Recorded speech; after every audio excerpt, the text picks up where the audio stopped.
How to update Sausage Man application on your Android device. Hello everyone, welcome back to another video from Crazy Gamer. If you are using Sausage Man and want to update the game to the latest version, first of all, make sure that your device is connected to a stable internet and then launch open Google Play Store on your Android.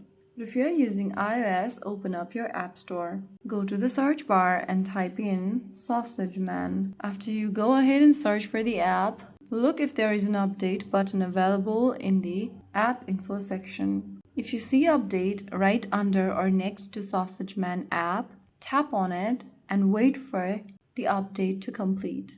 After you update to the latest version, you'll see the play button. Tap on it and you can now enjoy the latest version of the game. That's how you update Sausage Man application to the latest version. Now enjoy the newest version, its features, improvements, and events. So that's it. If you found the video helpful, don't forget to like, share, and subscribe to our channel. I will see you again in the next video. Thank you for watching.